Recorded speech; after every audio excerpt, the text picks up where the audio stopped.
ಎಲ್ರಿಗೂ ನಮಸ್ಕಾರ. Myself Tulsi Bibi, serving as an assistant professor of commerce in Maharani's Women's Commerce and Management College, Mysore.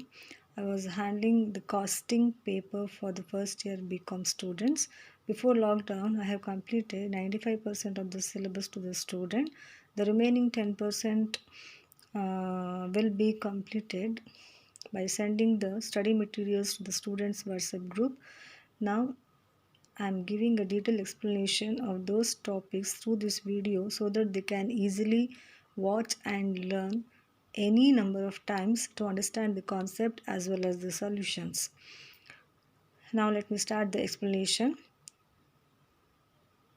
of the last chapter, overheads. In that overheads, two topics are covered. One is a machine hour rate, that is for 10 marks, and the other one is the distribution of overheads, that is the primary distribution of overheads and the secondary distribution of overheads.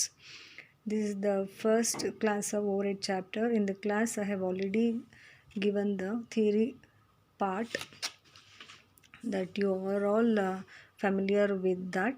Now today I'll start the machine hour rate. After that I'll take the primary distribution. This machine hour rate is also very important. Under part B they ask for 10 marks. So machine hour rate means in the name itself it has a meaning. Per hour, how many number of times the machine is going to work. For that hour, what is the rate is going to be charged. ಒಂದು ಗಂಟೆನಲ್ಲಿ ಒಂದು machine ಎಷ್ಟು ಹೊತ್ತು ಕೆಲಸ ಮಾಡಿರುತ್ತೆ, ಆ ಮಾಡಿರೋವಂಥ ಕೆಲಸಕ್ಕೆ ಯಾವ ರೇಟನ್ನು ಫಿಕ್ಸ್ ಮಾಡ್ತಾರೆ, that you are going to find out in this concept. So in the first page I have given the format of machine hour rate. So before I start the explanation, after this video I will send you have to write these questions in the notes. Then only you can easily understand what is the concept and how to solve the problem. ಸುಮ್ಮನೆ video ನೋಡಿ ಓದಿದ್ರೆ ಏನು use ಆಗೋದಿಲ್ಲ. ಅದ್ರ ಬದಲು ನಾನು ಕಳಿಸಿರೋವಂಥ study ಮೆಟೀರಿಯಲ್ನ ನೀವು ನೋಟ್ಸಲ್ಲಿ ಒಂದು ಸಲ ಬರಿಬೇಕು. ಬರೆದ್ರೆ ಮಾತ್ರ ಅದು ಪ್ರಾಕ್ಟೀಸ್ ಆಗೋದು. ನೀವು ಸುಮ್ಮನೆ ಹಾಗೆ ಇದನ್ನು ನೋಡಿಕೊಂಡು ಹಾಗೆ ಓದ್ಕೊಳ್ಳೋಕೆ ಹೋಗಬೇಡಿ. My sincere request, you have to write these question and answer in your notes. So first page ಅಲ್ಲಿ I have given the format. machine hour rate ಅಲ್ಲಿ ಕ್ಯಾಲ್ಕುಲೇಷನ್ ಮಾಡಬೇಕಾದ್ರೆ 2 ಸ್ಟೆಪ್ಸಲ್ಲಿ ನೀವು ಕ್ಯಾಲ್ಕುಲೇಟ್ ಮಾಡಬೇಕು. The first case is the standing charges ಅಂತ ಹೇಳಿ. Standing ಚಾರ್ಜಸ್ಗೆ ಇನ್ನೊಂದು ಹೆಸರು fixed charges ಅಂತ ಹೇಳಿ. ಎರಡೇ ಹೆಡಿಂಗ್ಸ್ ಇರೋದು ಇದರಲ್ಲಿ. ಇನ್ನೊಂದು ರನ್ನಿಂಗ್ ಚಾರ್ಜಸ್ ಅಂತ. Running charges is also known as the variable charges. Standing ಚಾರ್ಜಸ್ಸಲ್ಲಿ ಕೆಲವೊಂದು ಎಕ್ಸ್ಪೆಂಡಿಚರ್ಗಳನ್ನು ನಾನಿಲ್ಲಿ ಮೆನ್ಷನ್ ಮಾಡಿದ್ದೀನಿ. ಹಾಗೆಯೇ ರನ್ನಿಂಗ್ ಚಾರ್ಜಸ್ಸಲ್ಲಿ ನಿಮಗೆ ರನ್ನಿಂಗ್ ಚಾರ್ಜಸ್ ಬರೋದು ನಿಮಗೆ ಮೂರು ಚಾರ್ಜಸ್ ಎಕ್ಸ್ಪೆಂಡಿಚರ್ ಬರೋದು. ಒಂದು ಡಿಪ್ರಿಸಿಯೇಷನ್ನು, ಇನ್ನೊಂದು ರಿಪೇರ್ಸು, ಇನ್ನೊಂದು ಪವರು. ಇದಿಷ್ಟು ರಿಲೇಟೆಡ್ ಟು ಒಂದು ಮೆಷಿನ್ಗೆ ಸ್ಟ್ಯಾಂಡಿಂಗ್ ಚಾರ್ಜಸ್ ಮತ್ತು ರನ್ನಿಂಗ್ ಚಾರ್ಜಸ್ಸನ್ನು ಹೇಗೆ ಕ್ಯಾಲ್ಕುಲೇಟ್ ಮಾಡೋದು ಅನ್ನೋದು ಈ ಫಾರ್ಮೆಟಲ್ಲಿ ಇದೆ. ಇದಿಷ್ಟು ಫಾರ್ಮೆಟ್ ನಿಮಗೆ ಮೆಷಿನ್ ಅವರ್ ರೇಟ್ ಕ್ಯಾಲ್ಕುಲೇಷನ್ಗೆ ಬರುತ್ತೆ. ಇದು ವೆರಿ ಈಸಿ ಕಾನ್ಸೆಪ್ಟ್. ಇದು ಎಕ್ಸಾಮಿನೇಷನಲ್ಲಿ ಈ ಕ್ವೆಶನ್ನ ನೀವು ಈಸಿಯಾಗಿ ಈ ವಿಡಿಯೋ ಮುಖಾಂತರ ಕಲ್ತ್ಕೊಂಡು ನೀವು ಪ್ರಾಕ್ಟೀಸ್ ಮಾಡ್ಬೋದು. ಈ ಸ್ಟ್ಯಾಂಡಿಂಗ್ ಚಾರ್ಜಸ್ ಅಂತ ಹೇಳಿದ್ರೆ ಆವಾಗಲೇ ಹೇಳ್ದಂಗೆ it is also known as fixed charges. ಈಗ ಇಲ್ಲಿ ಕೊಟ್ಟಿರೋವಂಥ ಕೆಲವೊಂದು ಚಾರ್ಜಸ್ ಏನಿದೆ, ಎಕ್ಸ್ಪೆಂಡಿಚರ್ಸ್ ಏನಿದೆ ಅದಷ್ಟು ಫಿಕ್ಸೆಡ್ ಆಗಿರುತ್ತೆ. ಇದು ಯಾವುದೇ ಕಾರಣಕ್ಕೂ ಚೇಂಜಸ್ ಆಗಿರೋದಿಲ್ಲ ಅಂತ ಹೇಳಿ ಅರ್ಥ. ಓಕೆ, ನೀವು ಇದನ್ನು ಸ್ಟಡಿ ಮಾಡಬೇಕಾದ್ರೆ ಯಾವ್ಯಾವ ಸ್ಟ್ಯಾಂಡಿಂಗ್ ಚಾರ್ಜಸ್ ಅಂತ ನೀವು ಸ್ಟ್ಯಾಂಡಿಂಗ್ ಚಾರ್ಜಸ್ ಅಂತ ನೋಡ್ಕೋಬೇಕು. ಹಾಗೆ ರನ್ನಿಂಗ್ ಚಾರ್ಜಸ್ ಏನೇನು ಅಂತ ನೋಡ್ಕೊಳ್ಳಿ. Very easy. ಹೇಗೆ ಅಂತಂದರೆ ರನ್ನಿಂಗ್ ಚಾರ್ಜಸ್ಸಲ್ಲಿ ನಿಮಗೆ ಈ 3 ಐಟಮ್ ಬರೋದು: ಡಿಪ್ರಿಸಿಯೇಷನ್ನು, ರಿಪೇರ್ಸು ಮತ್ತು ಪವರ್ಸು. ಈ 3ನ್ನ ರನ್ನಿಂಗ್ ಚಾರ್ಜಸ್ಸಿಗೆ ತೊಗೊಳ್ಳಿ. ಮಿಕ್ಕಿದ್ದು ಏನೇ ಕೊಟ್ಟರು ಅದು ಸ್ಟ್ಯಾಂಡಿಂಗ್ ಚಾರ್ಜಸ್ಸಿಗೆ ಬರುತ್ತೆ. That is the logic. Okay, ನಾವು let us start the first question.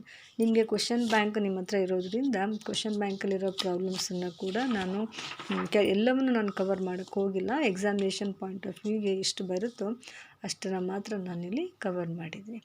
First question ನಿಮಗೆ ಇದು ಫಾರ್ಮ್ಯಾಟು ಹೆಂಗೆ ಫಸ್ಟ್ ಕ್ವೆಶನ್ ಅಂತ I take the very simple question. Okay, so ಇದರಲ್ಲಿ cost of the machine, freight and ಏನೇನು details ಬೇಕೋ ಇದಿಷ್ಟು details ಎಲ್ಲ ಪ್ರಾಬ್ಲಮ್ಗೂ ನಿಮಗೆ ಕಂಪಲ್ಸರಿಯಾಗಿ ಬಂದೇ ಬರುತ್ತೆ. ನಿಮಗೆ ಒಂದು ಮೆಷಿನ್ದು ಕಾಸ್ಟು, ಒಂದು ಮೆಷಿನ್ದು ಇನ್ಸ್ಟಾಲೇಷನ್ ಚಾರ್ಜಸ್ ಅಂದರೆ ಅದನ್ನು ಮೆಷಿನ್ನ ಫಿಕ್ಸ್ ಮಾಡೋಕ್ಕೆ ಏನು ಚಾರ್ಜಸ್ ಆಗಿರುತ್ತೆ ಅದಿರುತ್ತೆ.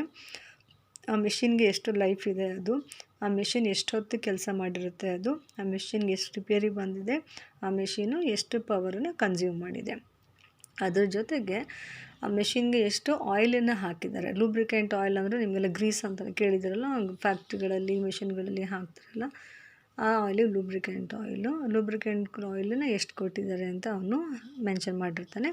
Consumable stores 30 rupees per day. Consumable stores ಅಂತ ಹೇಳಿದ್ರೆ ಅವರು ಎಷ್ಟು ಮೆಟೀರಿಯಲ್ಸನ್ನು ಅವರು ಯೂಸ್ ಮಾಡಿದ್ದಾರೆ ಅದು ನಿಮಗೆ ಕನ್ಸ್ಯೂಮಬಲ್ ಸ್ಟೋರ್ಸ್ ಕಾನ್ಸೆಪ್ಟಲ್ಲಿ ಬರುತ್ತೆ.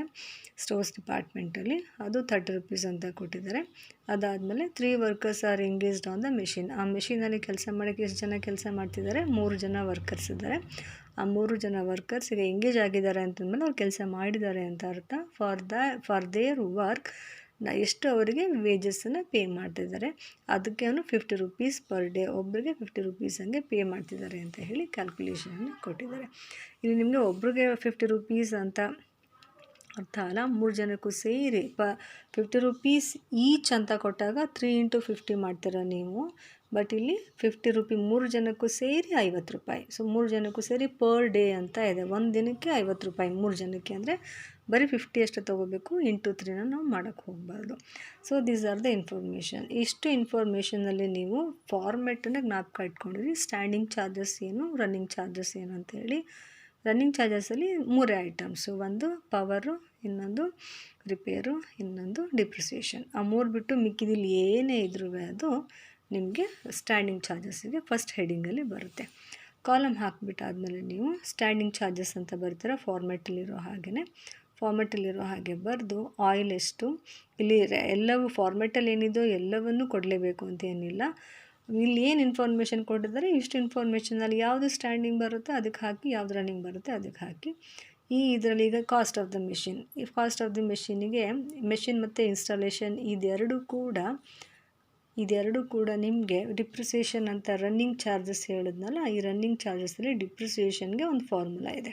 ಈ ಫಾರ್ಮುಲಾ ಡಿಪ್ರಿಸಿಯೇಷನ್ಗೆ ಫಾರ್ಮುಲಾ ಏನಂತಂದರೆ cost of the machine, installation charges add ಮಾಡಬೇಕು, ಸ್ಕ್ರ್ಯಾಪ್ ವ್ಯಾಲ್ಯೂನ ಮೈನಸ್ ಮಾಡಬೇಕು, ಡಿವೈಡೆಡ್ ಬೈ ಅದರದ್ದು ವರ್ಕಿಂಗ್ ಲೈಫ್ ಮತ್ತು ವರ್ಕಿಂಗ್ ಅವರ್ಸಿಂದ ಮಲ್ಟಿಪ್ಲೈ ಮಾಡಬೇಕು. ಸೊ ಹಾಗಾಗಿ ಈ cost of the machine depreciation ಫಾರ್ಮುಲಾಗೆ ಬರುತ್ತೆ, ಇನ್ಸ್ಟಾಲೇಷನ್ ಡಿಪ್ರಿಸಿಯೇಷನ್ ಫಾರ್ಮುಲಾಗೆ ಬರುತ್ತೆ, ವರ್ಕಿಂಗ್ ಲೈಫು ಫಾರ್ಮುಲಾಗೆ ಬರುತ್ತೆ, ವರ್ಕಿಂಗ್ ಅವರ್ಸು ಫಾರ್ಮುಲಾಗೆ ಬರುತ್ತೆ, ರಿಪೇರ್ಸು ಯಾವ charges running charges, power running charges. Problem ಮಾಡ್ತಾ ನಿಮಗೆ ಪ್ರಾಕ್ಟೀಸ್ ಆಗಬೇಕು. ರನ್ನಿಂಗ್ ಅಂದರೆ ಯಾವ್ದು ಬರುತ್ತೆ, ಸ್ಟ್ಯಾಂಡಿಂಗ್ ಅಂದರೆ ಯಾವ್ದು ಬರುತ್ತೆ ಅಂತ ಹೇಳಿ. ಫಸ್ಟ್ ಕ್ವೆಶನ್ ಆದ್ದರಿಂದ ಸ್ವಲ್ಪ ಗೊತ್ತಾಗಲ್ಲ ನಿಮಗೆ. ಸೊ ಇವನ್ನ ಫಸ್ಟು ಇವು 4 ಕ್ಯಾಲ್ಕುಲೇಷನ್ ಆಫ್ ಡಿಪ್ರಿಸಿಯೇಷನಿಗೆ ಬರುತ್ತೆ. ರಿಪೇರ್ ಚಾರ್ಜಸ್ಸು ರನ್ನಿಂಗು, ಪವರ್ ಮತ್ತು ರನ್ನಿಂಗು. ಈ ಮಿಕ್ಕಿದ್ದು ಆಯಿಲ್ ಬಂದರೆ ಸ್ಟ್ಯಾಂಡಿಂಗ್ ಚಾರ್ಜಸ್ಸು, ಫಾರ್ಮೆಟಲ್ಲಿ ನೀವು ನೋಡಿದರೆ ಈಗ ಆಲ್ರೆಡಿ ಫಾರ್ಮೆಟಲ್ಲಿ ಏನಿದೆಯೋ ಅದು ಕಾಣ್ತು ಅಂದ ತಕ್ಷಣ ಅದು ಸ್ಟ್ಯಾಂಡಿಂಗ್ ಚಾರ್ಜಸ್ಸಿಗೆ ಹಾಕ್ಕೊಳ್ಳಿ. ಈ 3 ನಿಮಗೆ ಸ್ಟ್ಯಾಂಡಿಂಗ್ ಚಾರ್ಜಸ್ಸು, ಇದೆರಡು ರನ್ನಿಂಗ್ ಚಾರ್ಜಸ್ಸು, ಇವು 4 ಡಿಪ್ರಿಸಿಯೇಷನ್ ಕ್ಯಾಲ್ಕುಲೇಷನ್ಗೆ. ಓಕೆ, ಈಗ ಆನ್ಸರ್ ಸಾಲ್ವ್ ಮಾಡಬೇಕಾದ್ರೆ ಇಲ್ಲಿ ಏನು ಡೈರೆಕ್ಟ್ ವ್ಯಾಲ್ಯೂ ಕೊಟ್ಟಿದ್ದಾನೆ, ಆಯಿಲು 20 ರೂಪೀಸ್ 20, 2 ಕಾಲಮ್ ಹಾಕೋತೀರಾ. First column amount column, second column machine hour rate column. ಫಸ್ಟ್ ಕಾಲಮಲ್ಲಿ ಸ್ಟ್ಯಾಂಡಿಂಗ್ ಚಾರ್ಜಸ್ ಹಾಕಬೇಕು, ಸೆಕೆಂಡ್ ಕಾಲಮಲ್ಲಿ ರನ್ನಿಂಗ್ ಚಾರ್ಜಸನ್ನು ಹಾಕಬೇಕು. ಸ್ಟ್ಯಾಂಡಿಂಗ್ ಚಾರ್ಜಸಲ್ಲಿ ಆಯಿಲು, ಸ್ಟೋರ್ಸು, ವೇಜಸ್ 3ನ್ನ ಟೋಟ್ಲ್ ಮಾಡಿಬಿಟ್ಟು ಇಲ್ಲಿ 2 ಲೈನ್ಸ್ ಹಾಕಿ ಈ ಟೋಟ್ಲನ್ನು ಕ್ಲೋಸ್ ಮಾಡಬೇಕು. ಇದೇ ಇಲ್ಲಿ ಇಂಪಾರ್ಟೆಂಟ್. ಓಕೆ, ಫಸ್ಟ್ ಕಾಲಮಲ್ಲಿ ಈ 3ನ್ನ ಟೋಟ್ಲ್ ಮಾಡಿ ಅದನ್ನು ಟೋಟಲನ್ನು ಹಾಕ್ಕೊಳ್ಳಿ. ಹಾಕಾದ್ಮೇಲೆ ಫಾರ್ಮೆಟ್ ಪ್ರಕಾರ ಸ್ಟ್ಯಾಂಡಿಂಗ್ ಚಾರ್ಜಸ್ ಪರ್ ಅವರ್ ಅಂತ ಬರೆದು 100 ಇದೆಯಲ್ಲ, 100 ಈ ಟೋಟಲಿಂದ ನಂಬರ್ ಆಫ್ ಅವರ್ಸು ಇಲ್ಲಿ ಪ್ರಾಬ್ಲಮಲ್ಲಿ ಅವ್ನು ಕೊಟ್ಟಿರ್ತಾನೆ ಎಲ್ಲರಿಗೂ ಎಷ್ಟೆಷ್ಟು ಅವರ್ ಕೆಲಸ ಮಾಡಿದ್ದಾನೆ ಅಂತ. ಈಗ ನೋಡಿ 8 hours number of hours. Standing charges per ಅವರ್ದು ಫಾರ್ಮುಲಾ ಏನಂದರೆ ಈ total divided by number of hours. ಇದು ಬರೀ ನೆಸೆಸಿಟಿ ಇಲ್ಲ, ಡೈರೆಕ್ಟಾಗಿ ಈ ಟೋಟಲಿಂದ ನಂಬರ್ ಆಫ್ ಅವರ್ಸ್ ಏನಿರುತ್ತೋ ಅದನ್ನು ಡಿವೈಡ್ ಮಾಡಿಬಿಟ್ಟು ಅದನ್ನು ಸೆಕೆಂಡ್ ಕಾಲಮ್ಗೆ ಬರೀಬೇಕು. ಅದು ಇಂಪಾರ್ಟೆಂಟ್ ಇಲ್ಲಿ. ಟೋಟಲ್ ಫಸ್ಟ್ ಕಾಲಮು ಡಿವೈಡ್ ಮಾಡಿ ಹಾಕಾದ್ಮೇಲೆ ಸ್ಟ್ಯಾಂಡಿಂಗ್ ಚಾರ್ಜಸನ್ನು ಸೆಕೆಂಡ್ ಕಾಲಮಿಗೆ ಬರೀತಾರೆ. ಓಕೆ, ರನ್ನಿಂಗ್ ಚಾರ್ಜಸ್ಸಿಗೆ ಬಂದರೆ ಫಸ್ಟ್ ಡಿಪ್ರಿಸಿಯೇಷನ್ದು ಫಾರ್ಮುಲಾ ಇಲ್ಲಿ ನಾನೇನು ಬರ್ದಿದ್ದೀನಿ ಆ ಫಾರ್ಮುಲಾ ಹಾಕ್ಕೊಳ್ಳಿ. ಕಾಸ್ಟ್ 1,80,000, ಇನ್ಸ್ಟಾಲೇಷನ್ 20,000 ಮೈನಸ್ ಸ್ಕ್ರ್ಯಾಪ್ ನಾನು ಬರ್ದಿಲ್ಲ, ಯಾಕೆ ಅಂದರೆ ಪ್ರಾಬ್ಲಮಲ್ಲಿ ಸ್ಕ್ರ್ಯಾಪ್ ವ್ಯಾಲ್ಯೂ ಕೊಟ್ಟಿಲ್ಲ, ಸೊ ಅದನ್ನು ಲೆಕ್ಕಕ್ಕೆ ತಗೊಳ್ಳೋ ಬೇಕಾಗಿಲ್ಲ. ಸೊ ಕಾಸ್ಟ್ ಮತ್ತು ಇನ್ಸ್ಟಾಲೇಷನ್ ಎರಡನ್ನೂ ಆ್ಯಡ್ ಮಾಡಿಬಿಟ್ಟು ಲೈಫು 10 ಇಯರ್ಸ್ ಅಂತ ಅವನೇ ಕೊಟ್ಟಿದ್ದಾನೆ, ಅವರ್ಸು 2,500 ಮಲ್ಟಿಪ್ಲೈ ಮಾಡಿದ್ರೆ ನಿಮಗೆ 8, ಇದನ್ನೆಲ್ಲ ಆ್ಯಡ್ ಮಾಡಿ ಇದನ್ನು ಡಿವೈಡ್ ಮಾಡಿದ್ರೆ ಆನ್ಸರ್ ನಿಮಗೆ 8 ಬರುತ್ತೆ. ಆವಾಗಲೇ ಹೇಳ್ದಂಗೆ don't forget running charges second column, standing charges first column. Divide ಮಾಡಾದಮೇಲೆ ಸ್ಟ್ಯಾಂಡಿಂಗ್ ಚಾರ್ಜಸ್ ಇದು ಇಂಪಾರ್ಟೆಂಟ್, ಸೆಕೆಂಡ್ ಕಾಲಮ್ಗೆ ಬರ್ಕೋಬೇಕು. ಓಕೆ, ರಿಪೇರ್ಸ್ಗೆ ಬನ್ನಿ. ರಿಪೇರ್ಸ್ಗೆ ಇಲ್ಲೇನೋ ಕಂಡೀಷನ್ ಇಲ್ಲೇನೋ ಹೇಳ್ತಾನೆ. ರಿಪೇರ್ಸ್ಗೆ ಏನಂತ ಹೇಳ್ತಾನೆ, 50%